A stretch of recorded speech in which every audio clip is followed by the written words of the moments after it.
Mais c'est mon ami Barbaro qui est venu aujourd'hui. Il est venu avec des amis en plus. Et alors, là, Mais c'est-à-dire, les amis ils n'ont pas envie de se montrer. Ils sont oui, oui, timides. ils sont La- là-bas derrière, là, il y a le Pascal, et puis il est accompagné de sa moitié, là, Isabelle. Ah, ah, ça nous fait plaisir, hein. Vous avez une bonne idée, Barbaro, de les ramener. Dites-moi, vous avez des idées pour aujourd'hui ou Ah, moi, on prend les miennes? moi j'en ai point. Vous n'en avez qu'un. Vous n'en avez point.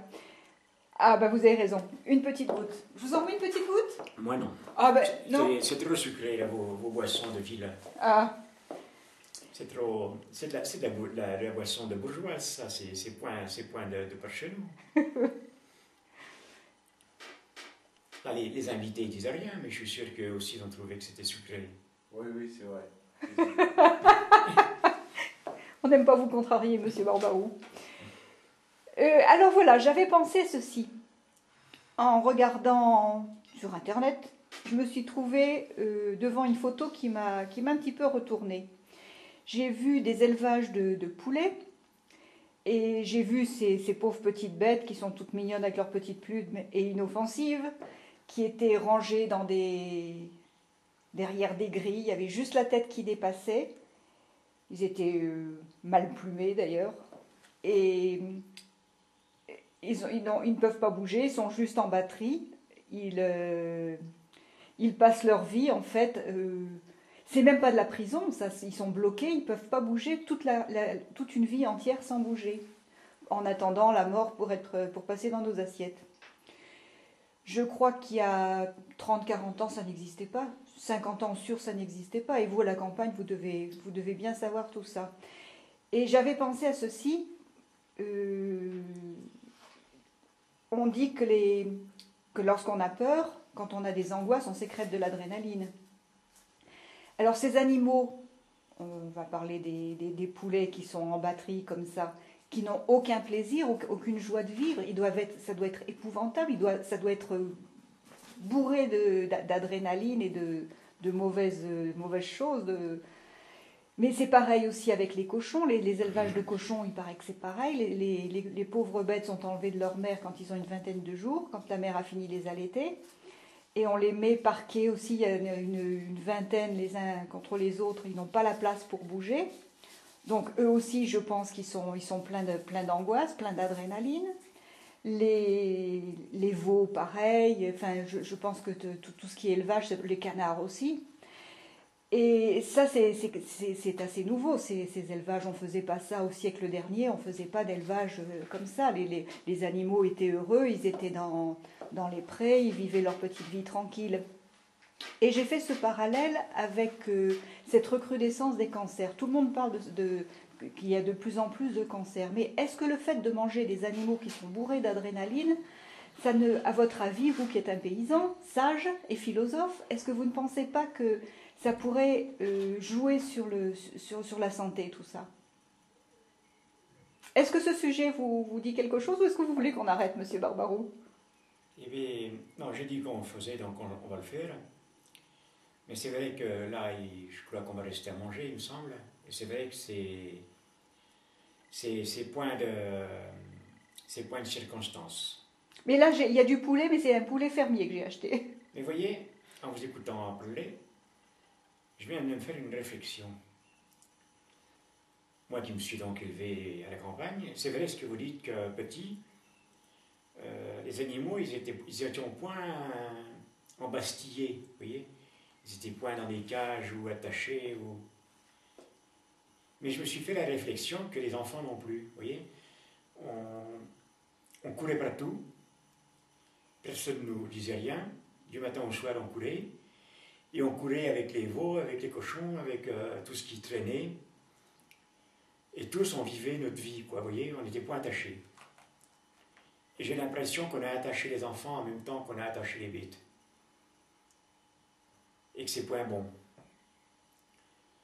Parce que je pense que vous avez raison que ces animaux comme ça qu'on attache, eh ben, ils vivent dans la peur après.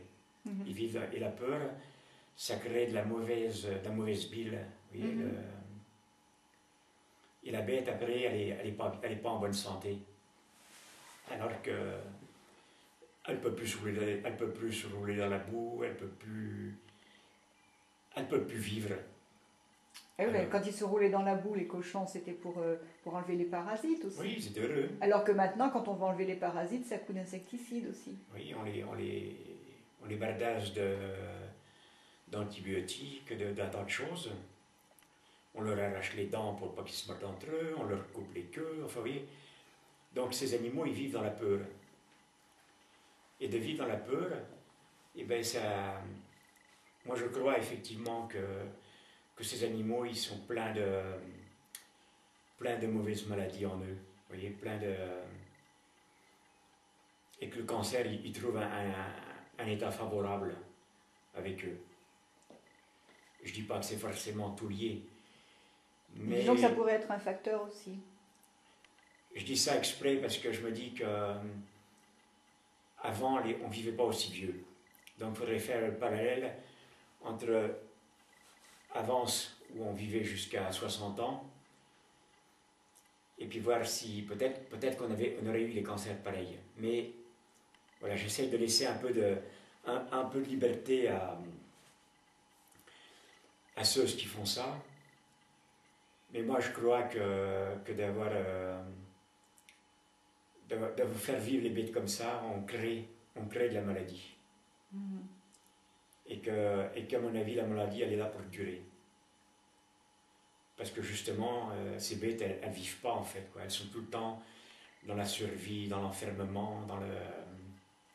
Elles ne savent pas ce que c'est que d'être heureux. Oui, elles sont en prison, quoi. Les mères, c'est pareil, elles ne peuvent pas avoir leur petit grandir.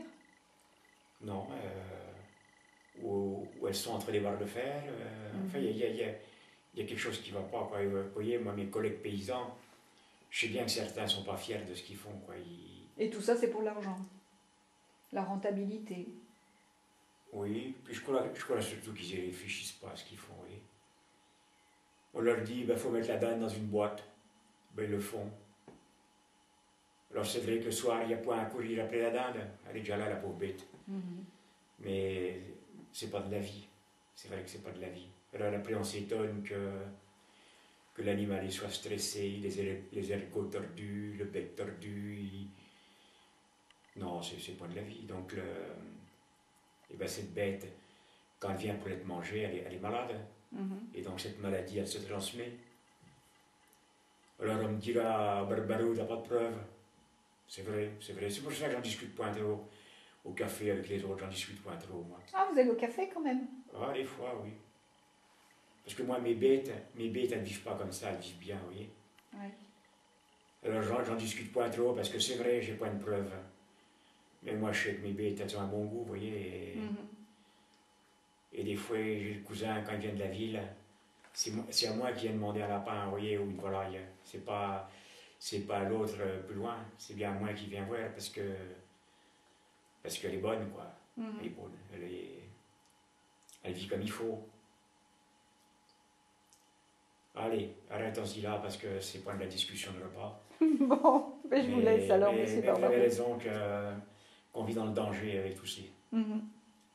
Allez, là, si t'as... Allez, je vous remercie. Allez, Bonsoir, monsieur Barbarou. Voilà la machine.